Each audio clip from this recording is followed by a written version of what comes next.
Hello friends. So in this FGK series 16, I'm going to talk about dating in pregnancy.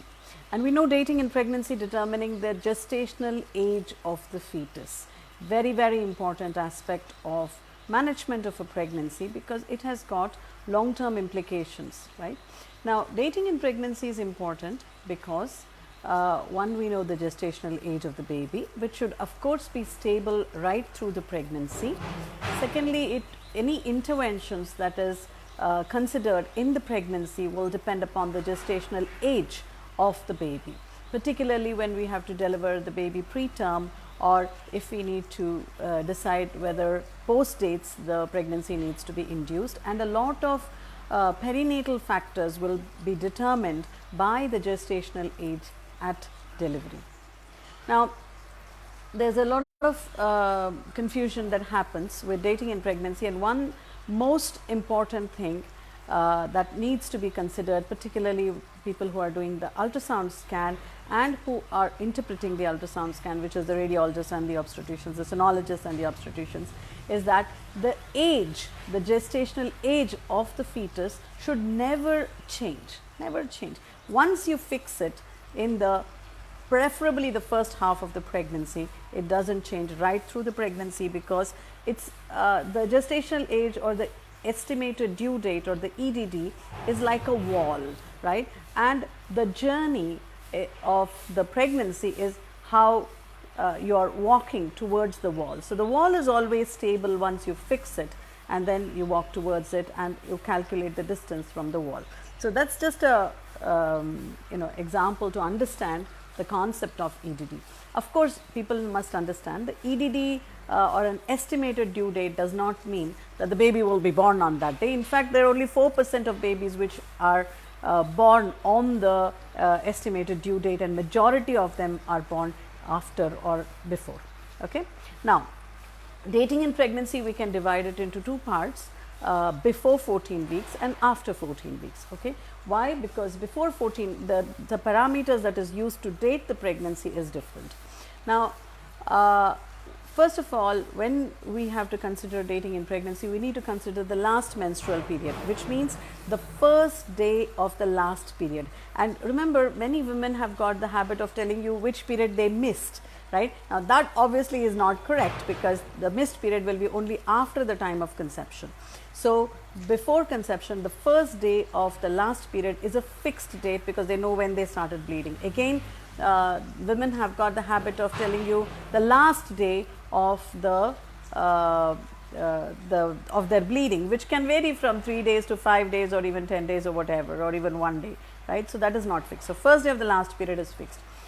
Second important aspect to understand is that the formula of 9 months and 1 week, that is the 266 days, is calculated for 28-day cycles. The Nagel's formula is calculated for 28-day cycles. So, if anybody has got 28-day cycles, they ovulate and conceive on day 14 of the cycle, then the formula applies correctly. Then the last menstrual period is reliable, and that is why you will always get about few days discrepancy when you measure the CRL and compare it to the LMP. Okay. So, the third important aspect is that when you are considering the EDD, you first take the LMP and calculate the LMP according to the Nagel's formula, and of course, there are a lot of these softwares which will do it for you, and you add on 9 months and 1 week, which will be 40 completed weeks, which is what the gestational age is, right. Now, the EDD even with LMP is always plus minus 5 days, because we know that all women do not conceive on day 14. Even if they have 28-day cycles, they could conceive a little bit after the ovulation as well, because we know the egg can survive for a few days longer. The egg and the sperm can survive for a few days longer and can the conception can happen. Okay.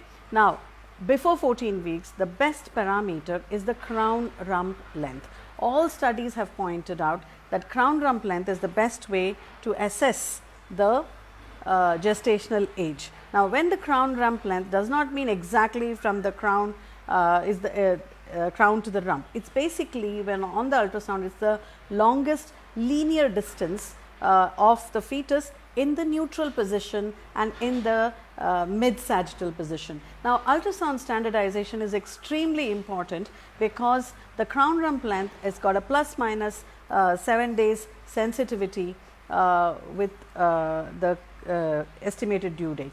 And if you measure it too flexed, then you will kind of make the baby make the baby look much smaller, and therefore you will have a later EDD which is not accurate.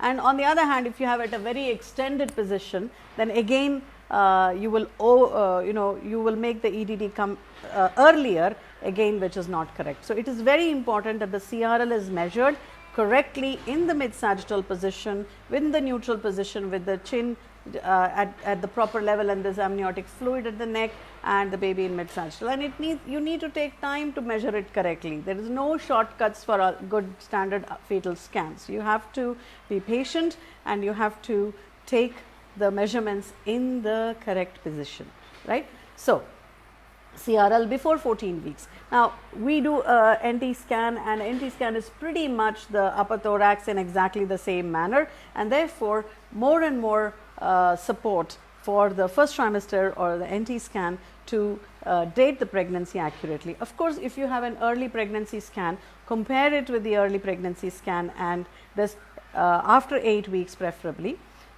Compare it with the early pregnancy scan and the NT scan, and if both of them agree, then you are pretty much confirmed that the due date is correct estimation of the from the ultrasound scan. Now, the NICE guidelines and many other guidelines suggest that ultrasound is the best modality, even better than menstrual dates, to date a pregnancy, and majority of the units now consider, especially in the NHS, consider ultrasound dating as the prime modality of dating in pregnancy. Secondly, dating before 7 weeks can also be erratic, because you remember there are very few millimeters that can make a difference in the estimated due date.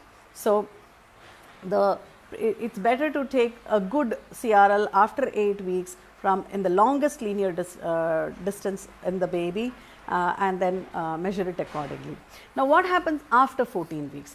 After 14 weeks, many times the baby does not give us the neutral position, and therefore, we may have difficulties getting the baby in the neutral position, and therefore, measurements of the longest linear distance is difficult. At 15-16 weeks, the baby gets more vertical in the uterus, so getting a horizontal image in the perfect image can be quite challenging as well, because there is a disproportionate increase in size of the fetus compared to the size of the uterus. Therefore, we take the biometry. Now, biometry is biparietal diameter and the head circumference, abdominal circumference and the femur length. And again, there have been a lot of comparisons comparing BPD to HC, but remember the shape of the head can vary as well, and sometimes the difference in the sometimes the difference in the EDD can be up to almost 1 to 2 weeks, and dating is extremely important when you consider even scrotum screening for aneuploidies, etc. Now, and therefore, you cannot just take one measurement. It is always better to take a composite measurement of the BPD, HC, AC, FL, and put it all together, and then do a composite gestational age calculation for the baby. Right now, this holds very good up to 22 weeks. If you do not have any early pregnancy scan or the first trimester scan to date the pregnancy, because sometimes women don't realize that they are pregnant, and yeah, it happens, and they come later in pregnancy, and then they need to be dated appropriately.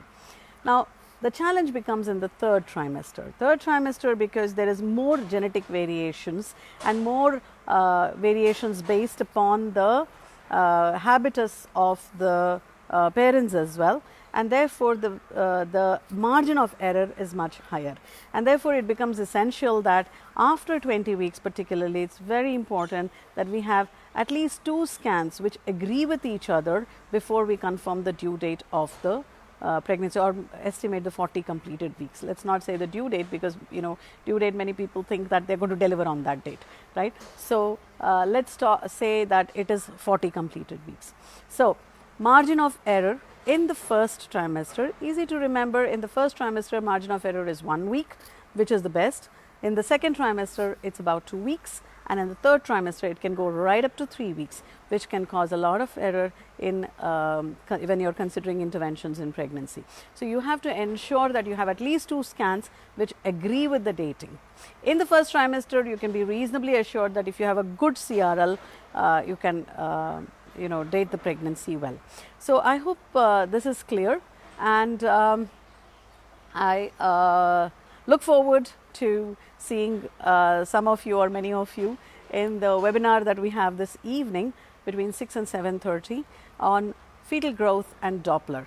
Now, I know there have been a lot of webinars on fetal growth and Doppler recently, so I'm going to concentrate more on practical aspects of it in terms of case-based discussions with putting up some poll questions for you to think and answer, and even consider later on. So it's going to be case-based discussion, fetal growth and Doppler this evening, and I hope that I will be able to give the correct message and at least solve some of the issues that you might be having in a practical term. So we're not going to go much on theory, which has already been covered by many of my very efficient colleagues who have spoken very well in the various webinars. So let's talk. I look forward to getting your feedback on this video, and of course any other videos as well that you have gone through in the FGK series. And of course, if you have any topics for suggestion, please do, and I'll be happy to see what best I can do for them. Thank you very much, and have a lovely day. Bye.